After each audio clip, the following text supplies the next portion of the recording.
So sorry for the technical difficulties, and thank you for your patience. In this talk, I will present several papers that I worked on during my time here as a PhD student under Miki Elad's supervision. What we'll talk about is how we could use traditional methods, and more specifically sparse coding, in order to affect and improve deep neural network common practice. As I'm positive all of you are familiar with, deep learning is a very powerful tool, either for classifying images, generating deep fakes, or beating human experts in an increasing number of games. However, traditional methods are still of interest, and for several reasons. First, it often relies on human expert knowledge, which also brings in model explainability, so we can realize and understand the performance of our model depending on, say, the parameters that we extracted from it. Furthermore, it is also accompanied, many times it is accompanied by various theoretical guarantees, so we can understand when does our algorithm work well and when does it fail. And sometimes it requires less data, since the number of parameters is usually much smaller than the number of parameters in a very large, overly highly parameterized model. So how could we combine the two, deep generative models and traditional methods? So one very common approach is simply by applying some kind of a pre-processing step to our data.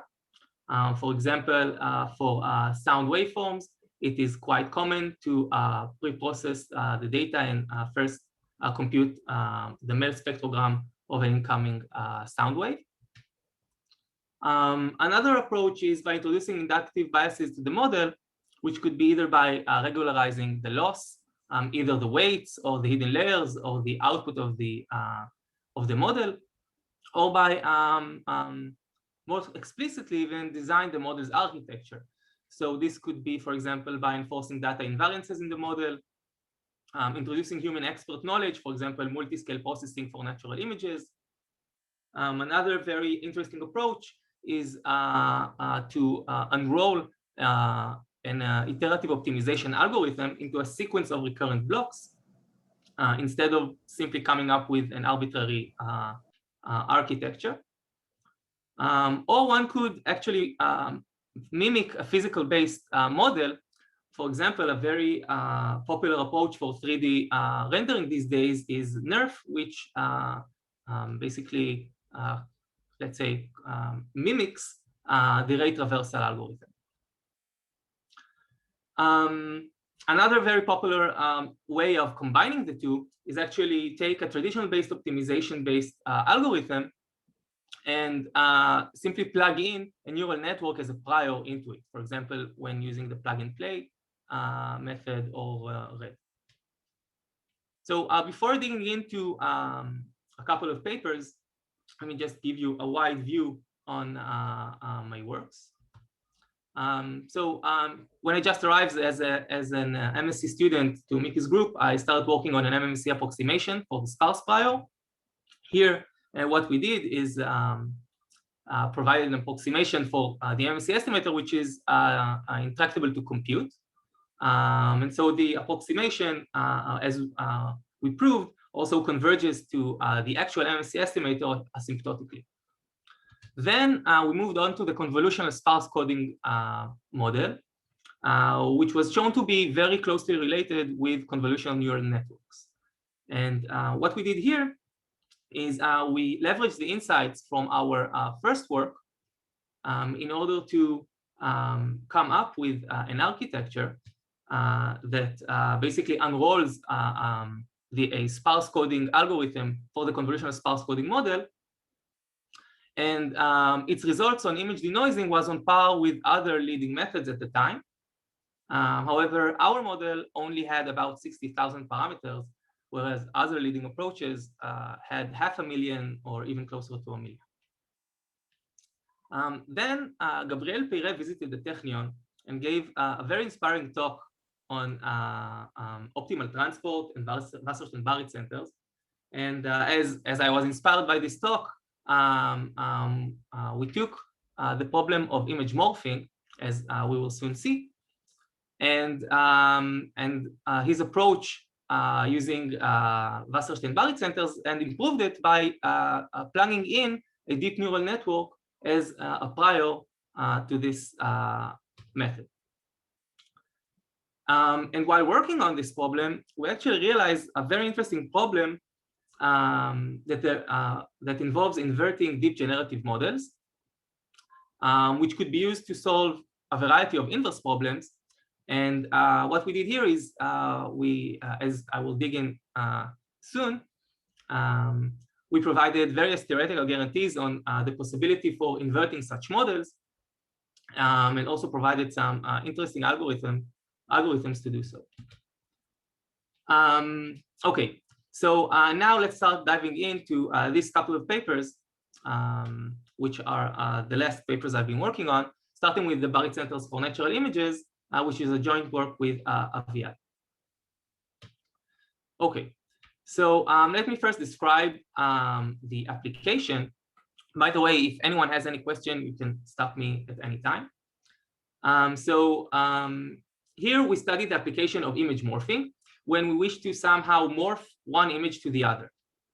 And even though there could be infinite such transformations, we reasoned that it should look visually appealing by following 3 properties.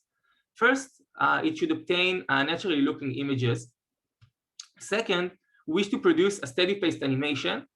And third, we wish to apply the minimal required change in the image.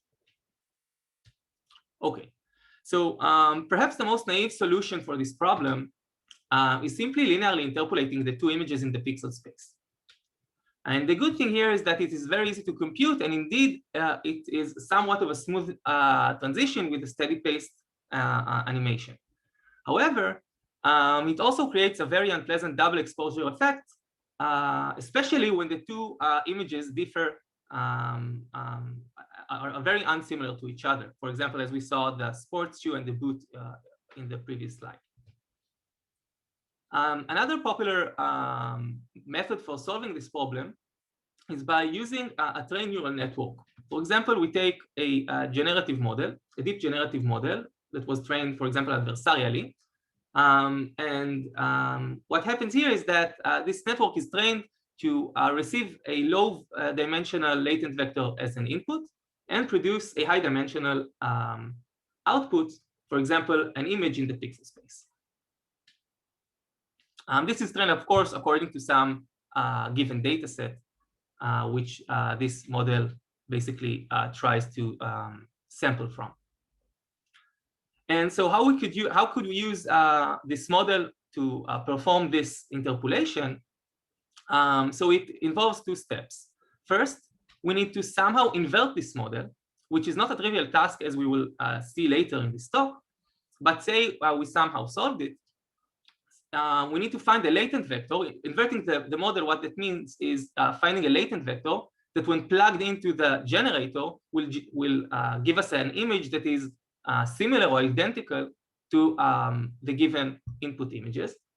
And then what we can do is simply linearly interpolate these 2 latent vectors and sample regularly along this interpolation line, and then feed it to the generator, which leads to this transformation. So indeed, the images largely look natural. However, it's not perfect. First, we see that the pace changes along the transformation. For example, the difference between the first 2 sequences here is negligible compared to the difference between these 2 samples right here, these 2 frames right here. Second, the change itself might not be minimal, meaning that we see here, for example, that it starts with a black shoe, and then it becomes very bright, and then darkens back again to this velvet color. So this is not minimal in the sense that it could have stayed darker along the transformation instead of becoming too bright and then darkening back again. Third, we see here that the hue and shape change independently. So first, only the hue changes, and then we see that the shape starts to change. And this is unsurprising that these effects come up, since there is no guarantee regarding the latent space during the training procedure of this generative model. Okay, so a third approach is by using Wasserstein-Barrett centers. And before going into Wasserstein-Barrett centers, let me just introduce what a Wasserstein distance is for those of you who are unfamiliar with it. A Wasserstein distance is a distance metric that measures the minimal cost of moving a mass of this from one distribution to the other. So for example, here we see this distribution on the left side, and we wish to compute the cost of moving it to the distribution over here on the right side. This is often referred to as Earth smoothest distance, which is in fact a private case of the Wasserstein distance. So how do we compute such a distance metric? We integrate along the space, and we multiply the cost of moving mass from point X to point Y, multiplied by the amount of mass that needs to move from X to Y. And where pi here represents the transportation plan, meaning which particle of mass from the left-hand side needs to go to where on the right-hand side. And indeed, solving this problem is what it is referred to in the literature as the optimal transportation problem. And there are various ways to solving this. This is in cases where the distribution is discrete, then this basically is a linear program. However, in the continuous setting, this is a linear problem of infinite dimensions. And so there are other ways of iterative algorithms for approximating or solving this problem. Okay, so once we realize what Wasserstein distance is, let's move on to Wasserstein-Barrett centers. And here, Wasserstein-Barrett centers is the distribution that minimizes the average Wasserstein distances. Okay, so for example, what we see here, we have these two distributions on the left-hand side and the right-hand side. And by linearly shifting the weights between the two, we can realize a interpolation between these two distributions. So each such distribution here that we see in the middle is a solution to the Wasserstein-Barrett center problem. Okay, so if everything is clear, we can now basically apply this interpolation for natural images. And technically, how could we do it? We simply, let's assume, for example, that these images are on simply grayscale images. Then we can simply normalize the images such that their sum will be 1, the intensity, normalize the intensity levels such that the sum, they will sum to 1. And then we basically have two distributions defined on the pixel space. And then we can use this approach for interpolating between the two. And what we do here is we apply this interpolation for all three color channels independently. And indeed, what we see here is that we have a steady paced animation while applying the minimal change. However, the intermediate images are not guaranteed to seem natural, and indeed they seem blurry and unnatural. Okay, so this brings us to our approach, where we try to take the best of both worlds, where on the one hand we solve a Wasserstein-Barrett center problem, but on the other we wish to constrain the solution to reside on, let's say, the manifold of natural images. And to do so, we simply use image priors, for example, a trained generative model that we saw, as we saw earlier.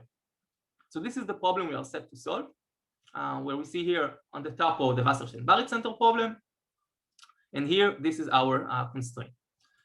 And we propose solving this problem using ADMM, which leads to this iterative algorithm that consists of two main steps. The first is solving a Wasserstein-Barrett center problem right here with an added L2 term. So this is a convex problem. And the second step, basically, here we need to project this solution to the required manifold here. And this could be done, well, it actually depends on the prior that represents this manifold. So for example, if we use sparse representation model, then here this step involves a sparse coding pursuit algorithm. Or if we use a neural network, then similar to what we saw earlier, we need to somehow invert the generative model and to find an image which is close here in the L2 sense, close to the computed Barrett center from the previous step. Okay. So the good thing here is that we do obtain a natural looking images while producing a steady paced animation and applying the minimal required change. Well, almost, since we did apply a projection, so we did vary the image a bit in order to make it seem more natural. Indeed, however, to the previous method, this the computational cost here is larger than simply linearly interpolating vectors. And so we provide several experiments. For example, here we see an experiment on the MNIST dataset. So we have here 3 experiments. Each row here is an experiment, where in each square here, we have 4 digits taken from the test set in the corners, placed at the corners. And we see the interpolation results using these 3 methods: Wasserstein Barrett centers, GANs, and our approach. And here what we did is we used the same generative model as a prior to our problem, to our algorithm. And what we see here, indeed, we see that the GAN has a very not the shape, the pace of the changes in the pixel space is very unsteady. And we see here, for example, that the one here hardly changes, and then suddenly here the test the digit 2 appears.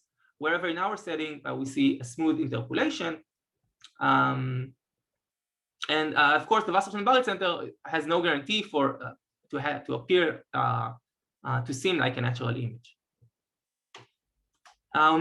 As we saw earlier, we also have results on the Zappos 50K dataset, where we took an unconstrained, where we have here the results of the unconstrained Wasserstein Barrett centers and the GAN interpolation, and our results, which here we see the hue changes smoothly, as well as the shape, while keeping the images natural.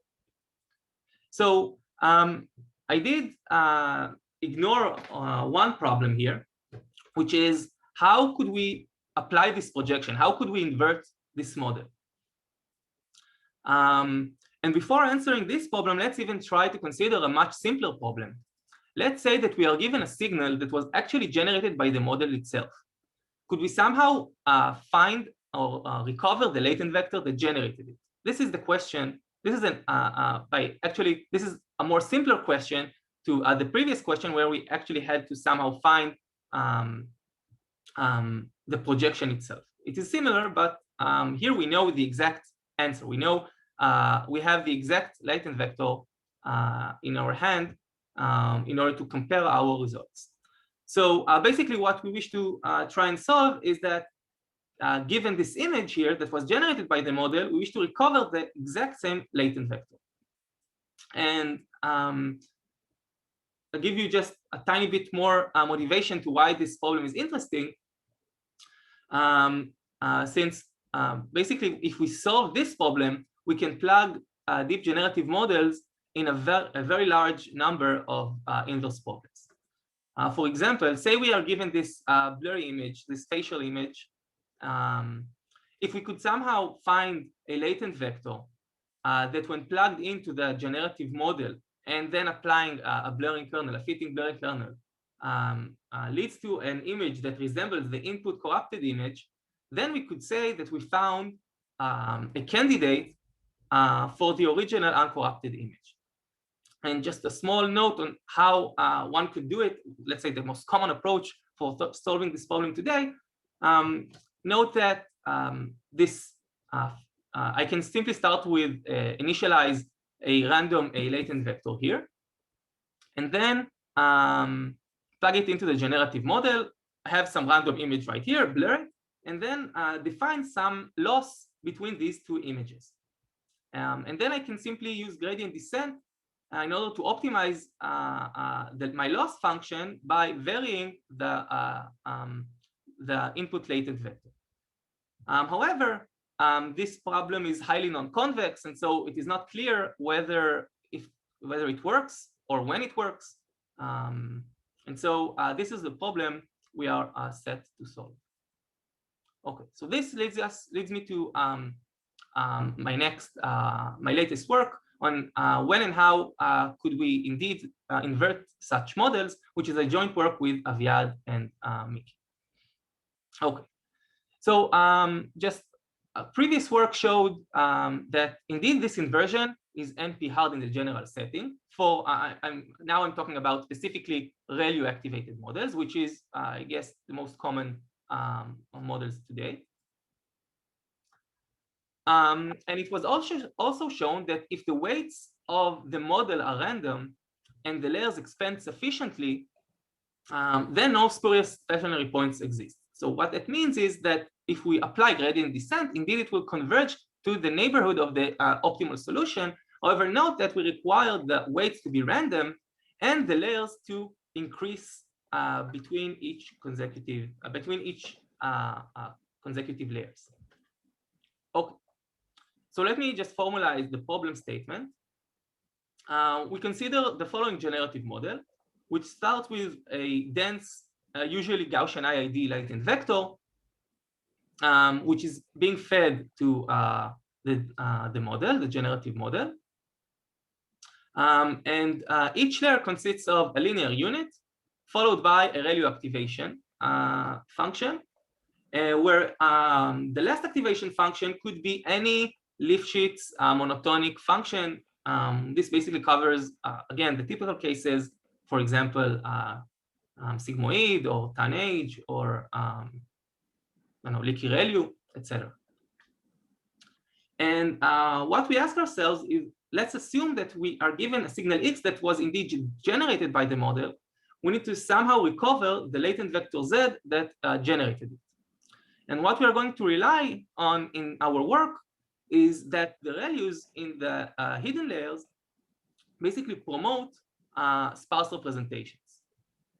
And so before I continue talking about in the inversion of deep generative models, let me just give you a brief review on sparse coding. So for those of you who are unfamiliar with it, the sparse coding model assumes we have a matrix D, which is also referred to as a dictionary, with columns which are termed atoms. And we assume we have a representation vector alpha, which is sparse. And the dot product D times alpha generates a signal X, which basically we assume that the signals that belong to our model were generated in this fashion. And now the sparse coding problem refers to recovering the sparse representation. So given a signal X, we wish to somehow recover the atoms that decompose it. In other words, we seek solving this optimization problem where we look for the sparsest vector alpha under the constraint that D times alpha generates our signal X. And this is a combinatorial problem that requires checking all the possible supports. And we can also ask ourselves a very similar question where we now assume there's an L2 bounded perturbation on our input signal. And we actually have these noisy measurements and wish to recover again the representation vector that generated our signal X. Okay, so a short definition before we continue, the spark. So a spark of a matrix D is the smallest number of columns that are linearly dependent in the matrix, in the dictionary. And so using this definition, we have the following theorem. Suppose that we somehow solve the L0 problem, which is, as mentioned earlier, an NP-hard problem. And we found that the solution that we recovered is sparse enough, meaning that its cardinality, the number of non-zero elements in it, is smaller than half of the spark of the dictionary D. Then it is guaranteed that this is the unique vector that holds this property.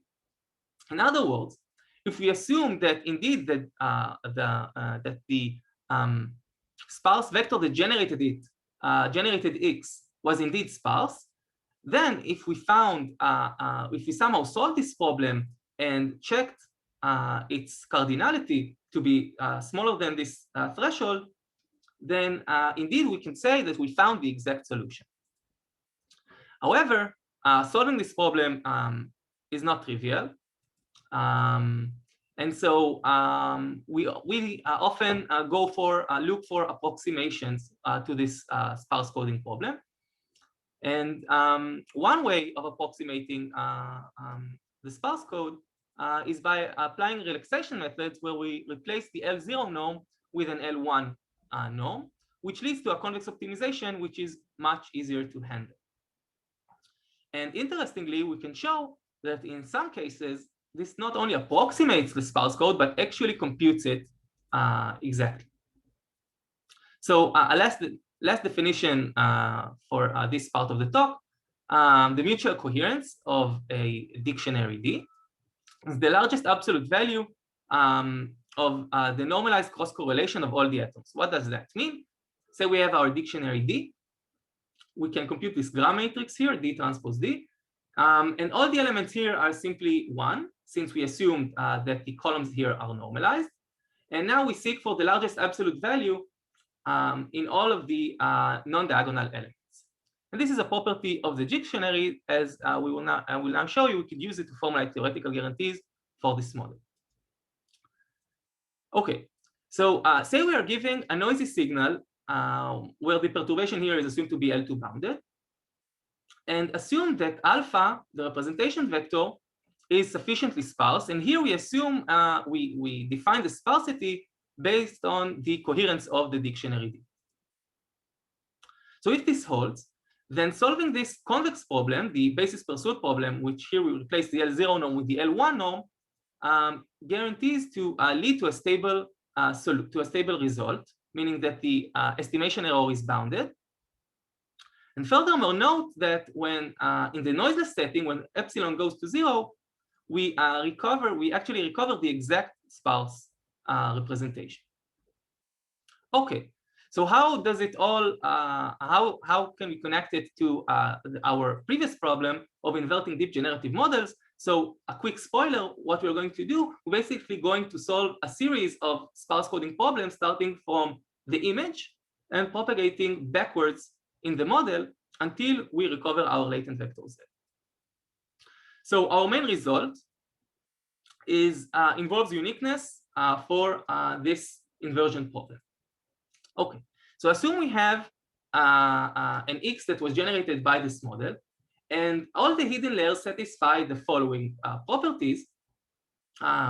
What we have here is basically that the cardinality, or the number of non-zero elements in the hidden layers, increase along the generative model. So we see here that the number of non-zero elements in the last hidden layer should be smaller than the number of pixels in the output image. We assume that the image is indeed dense. And then for each pair of hidden layers, consecutive hidden layers in our model, we assume that the I+1 layer, the number of non-zero elements in it, is larger than the number of non-zero elements in the layer that precedes it. Until we reach the last layer here, which we assume its cardinality is larger than the number of elements in Z, since this vector is assumed to be dense. So if these constraints hold, which again, it means that only the cardinality of the hidden layers, the number of non-zero elements of the hidden layers, simply increase along the generative model, then for almost all sets of matrices, this inversion actually has a unique solution that meets these sparsity conditions. Okay. So what did we show here? We basically defined conditions that guarantee a one-to-one mapping from latent vectors to corresponding signals. And note that, as I mentioned earlier, the hidden layers do not have to expand themselves, but rather only the number of non-zero elements do. And this is crucial since previous work always assumed that the hidden layers grow as the model increases, and not only the cardinality as we assume here. And this is crucial, especially for the last layer, since the last layer is typically dense. This is an image. The last hidden layer is usually, its dimensions are typically much larger than the dimension of the output image, since it involves a larger number of channels compared to the output, which is simply an image with 3 output channels, RGB. Okay. And also note that we did not rely on the randomness or any statistical assumption on the weights compared to previous work. And we can also expand this analysis to convolutional layers as we do in our submitted paper. Okay. So now say that indeed the hidden layers follow our assumptions, and we can, indeed the cardinality increases as we mentioned earlier. So can we somehow indeed recover the latent vector? Okay, so as I said earlier, we are going to simply apply a series of basis pursuit problems, solving a set of basically starting from the image and going backwards until we reach the latent vector Z. So starting with the image itself, we have this L2, L1 problem with the basis pursuit problem, where we seek the last hidden layer, and which is on the one hand sparse, and on the other hand reconstructs the output image. And we continue doing so for each pair of consecutive layers. And so say we found the one hidden layer and we want to go backward. So what we have here, we basically, for example, let's assume this is the last hidden layer that we recovered using the first optimization problem here. So now we can divide this vector to its non-zero elements here on the top and its 0 elements in the bottom. And now we can simply ignore this ReLU because we know that this portion of the matrix basically generated this portion of the next hidden layer. And so our problem only now only is what we're left with is only to find this sparse vector that when multiplied with the upper portion of this matrix will end up with this vector right here. And again, we can simply ignore this ReLU since these elements are zeroed out. Okay. So we also provide this algorithm actually probably converges to the right solution. And here, if we assume that the sparsity levels of the given signal, of course, the hidden layers themselves satisfy sparsity conditions that now rely on the coherence of these matrices, then layer basis pursuit is guaranteed to recover the latent vector perfectly. Here we assume the noisy setting, and I'm sorry, the noiseless setting. And for the noisy setting, we can also bound the recovery error under similar mild conditions. Okay, so now, as I mentioned earlier, we simply ignored, when applying a series of basis pursuit problems, we simply ignored the lower portion of this vector, the 0 elements. However, this is not, we could try better and leverage the informations that these 0 elements provide us. Okay, so we know that these 0 elements are not were not zeroed out by some random procedure, but instead zeroed out by the ReLU here. So what this means is that we know that these elements were zeroed by the ReLU, or in other words, this lower portion of the matrix, when multiplying this vector here, actually generated a non-positive vector. So we could add this constraint right here. And furthermore, we know that this vector xi is not sparse, is not just a sparse vector, but it was sparsified by a ReLU operation. Therefore, we know that the elements in this vector are either 0 or positive. And so we can also add the constraint here that we require that the sought vector is non-negative. So indeed, plugging in these two constraints could lead to a better algorithm, which we term latent pursuit. And due to time constraints, I will not go over on the algorithm itself, but it consists of solving exactly this optimization problem that lies here in the bottom of this slide. Okay, so what we did next is we wanted to test our inversion techniques when compared to the common approach of simply applying gradient descent on the latent vector. So we started off with random neural networks.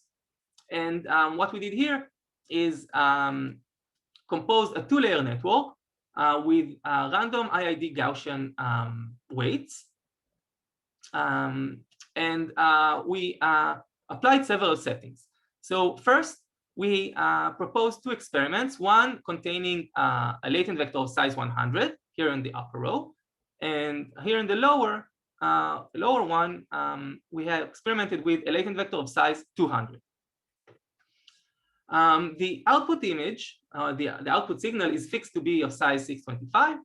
And the hidden layer changed, we varied it from 50 to 1000. Basically, we wanted to test our sparsity conditions and to see how indeed our theoretical results, whether indeed our theoretical results hold in practice.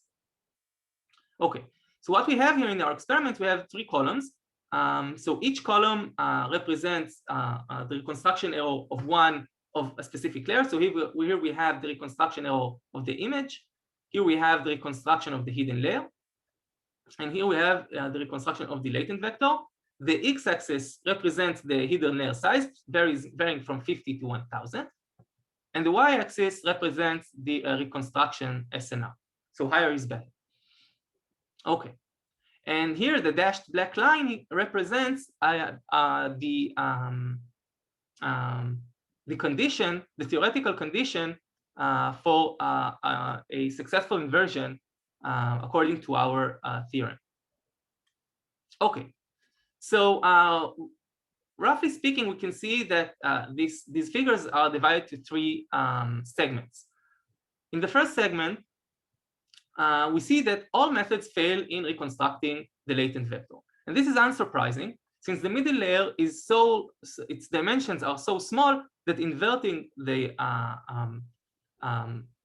basically solving the last inversion from a small dimensional latent hidden layer to the large dimensional latent vector has infinite number of solutions. So it's unsurprising that no one was able to recover the latent vector here. However, our method indeed succeeded in recovering the middle layer, since here we applied a layer-wide pursuit. And so this problem, we didn't meet this dimensionality problem until we reached the last inversion.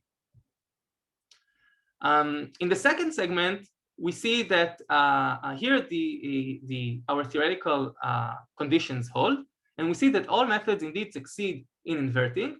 Interestingly, gradient descent it took its time, delayed a bit behind our methods, but indeed it finally was able to reconstruct the latent vector precisely. Finally, note that in the last segment, what happens here is the middle layer is so large that now the number of non-zero elements in the middle layer is starting to be comparable with the dimensions of the image itself. And so our layer-wise inversion fails. However, indeed, gradient descent succeeds. And this is since it solves the optimization problem only looking from the latent vector Z, which is of a much lower dimensional space. So it was kind of, we were kind of upset by these results. And so we started wondering whether we can somehow provide a holistic approach that takes the best of both worlds.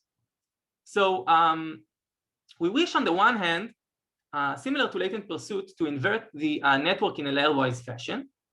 However, like gradient descent, we wish to constrain each layer by several constraints, not just by the layer that follows it, but maybe also involve the layers that precedes it.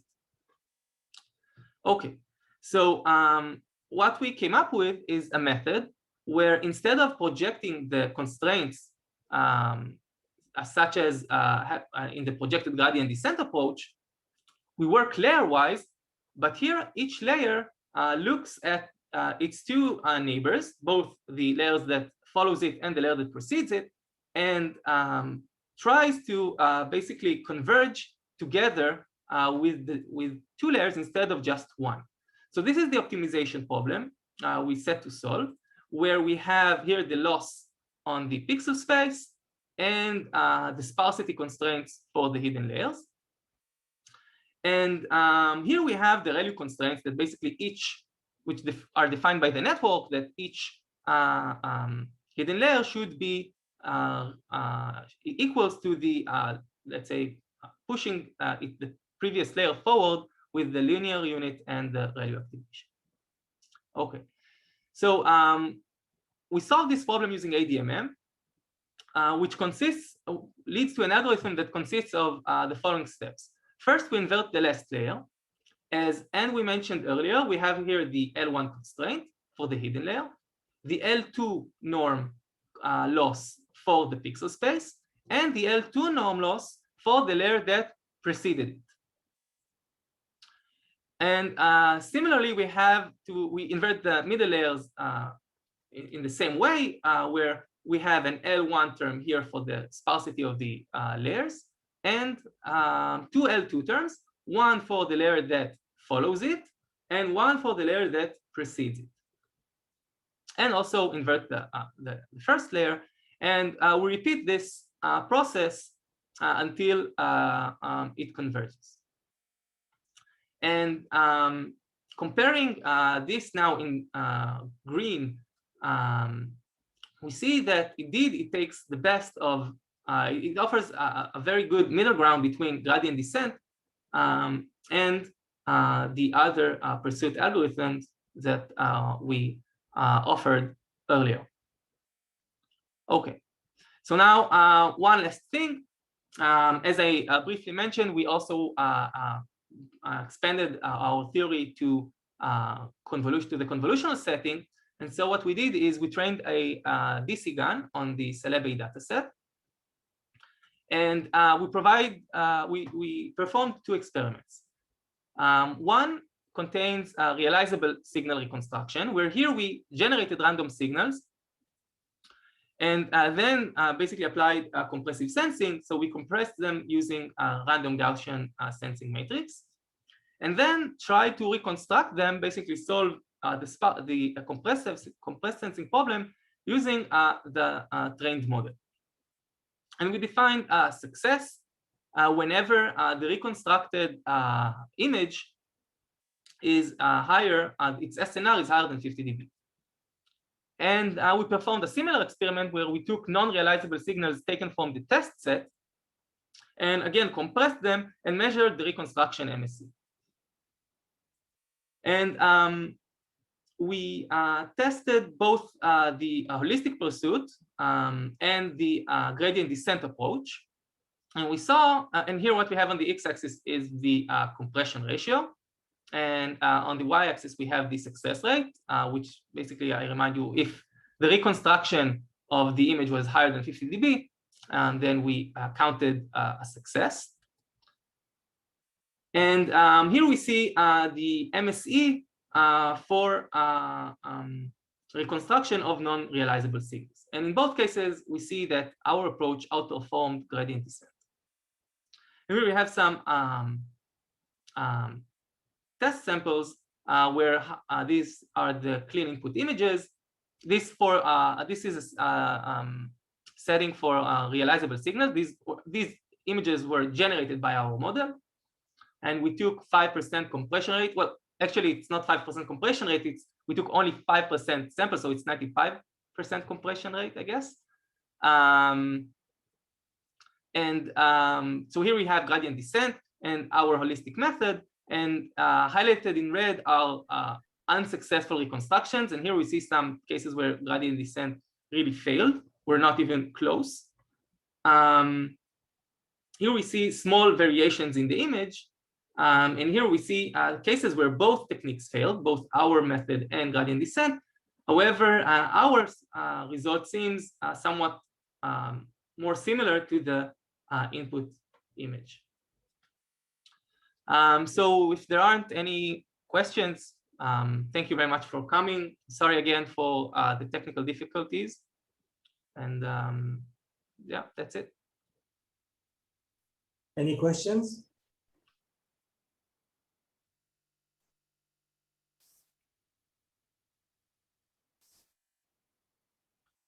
Okay. Well, thank you very much. Thank you. Please make sure that your recording is uploaded somewhere. And yeah, I will. I'll try to find the best. I'll make sure I'll talk to someone to spread it out. I'll make sure it's spread. Thank you again. Goodbye. Goodbye.